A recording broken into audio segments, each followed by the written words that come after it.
देखिए, देव और दानव, सुर और असुर हमेशा से इस धरती पर रहे हैं और सबको रहना चाहिए। जोड़ने वाले लोग ये मानव परंपरा में है, तोड़ने वाले लोग दानव परंपरा को मानने वाले लोग हैं, उनके अनुयायी हैं। तो दानवों ने हमेशा तोड़ा है, वे आज वही बात करते हैं। जो लोग भारत को डिस्कवरी ऑफ इंडिया से भारत को देखना चाहते हैं जी, जिनका नजरिया हुआ है जी, वे भारत को नहीं समझ पाएंगे, वे नहीं समझ पाएंगे। जो अपने को एक्सीडेंटल कहते हैं वे भारत को नहीं समझ पाएंगे। भारत को वही समझ पाएगा जो भारत की इस आध्यात्मिक परंपरा को, जो राम की परंपरा है, कृष्ण की परंपरा है, भगवान शिव की परंपरा है, शक्ति की परंपरा है, इस परंपरा के प्रति श्रद्धावनत हो जी, वही भारत को जान पाएगा। एक और मुझे लगता है कि उसकी चिंता नहीं करनी है। देश की जनता जागरूक हो चुकी है, एक्सपोज हो चुके हैं लोग,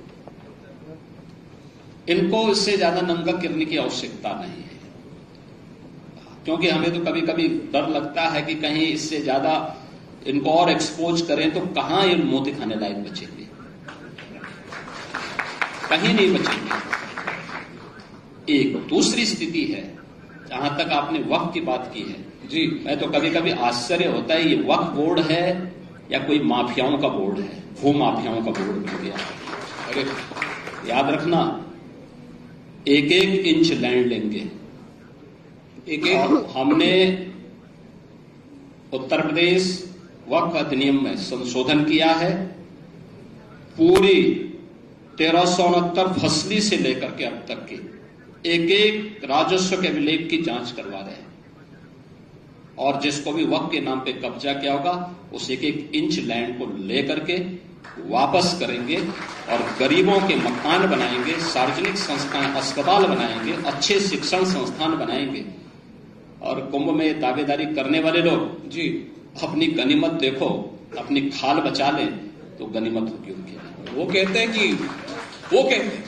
कहते हैं सवाल मेरा है, वो कहते हैं कि ये हमारी धार्मिक अधिकार, हमारी धार्मिक अधिकार हमसे कैसे खींची जा सकती। जब इनका बीज नहीं फूटा था, हमारी कुंभ की परंपरा उससे पहले से।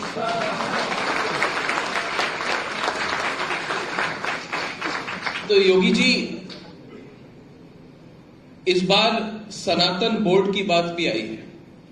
कई लोग कहते हैं कि अगर वक्फ बोर्ड है तो सनातन बोर्ड भी होनी चाहिए, इस पर भी बहस होनी चाहिए, इस पर भी काम होना चाहिए। सवाल मेरा आपसे यह है, इस पर आपकी क्या राय है? देखिए, और इस पर महाकुंभ में चर्चा भी हो। देखिए जी, मैंने कहा ना, हमारा सनातन धर्म की ऊंचाई आकाश से भी ऊंचा है, इसकी गहराई समुद्र से भी नीचे तक है। इसकी तुलना किसी मत और मजहब से नहीं करनी चाहिए, कतई नहीं। मैंने कहा ना, वक्फ के नाम पर भूमाफिया के रूप में काम करने वाले उन लोगों से हम अपनी तुलना न करें। हमारा सनातन धर्म बहुत बड़ा है, बहुत बड़ा है।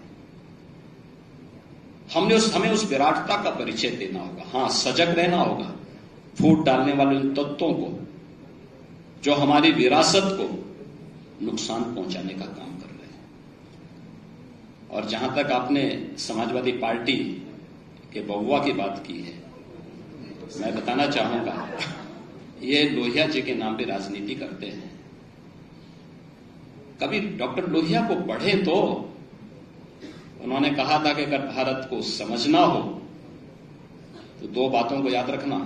एक, सच्चा समाजवादी वह है जो संपत्ति और संतति से दूर रहे, इनका उदाहरण आप देख सकते हैं। और दूसरा उन्होंने कहा, भारत को अगर समझना हो तो राम, कृष्ण और शंकर, इन तीनों को पढ़ो, तीनों का अनुसरण करो। भगवान राम उत्तर से दक्षिण, भगवान श्री कृष्ण पूरब से पश्चिम को जोड़ने वाले और 12 ज्योतिर्लिंग के माध्यम से संपूर्ण भारत को जोड़ने वाले ये 3 आराध्य देव जिस परंपरा में हो उसको कोई बाल बांका नहीं कर सकता। है डॉक्टर लोहिया की बात है, तो कम से कम लोहिया को पढ़ें। तो अगर लोहिया को पढ़ेंगे तो मुस्लिम परस्ती से बच पाएंगे और आने वाली पीढ़ी को अच्छा कुछ बता पाएंगे। जिन्होंने केवल एक ही बात सोची है, एक ही बात जानी है, उन लोगों से क्या उम्मीद कर सकते।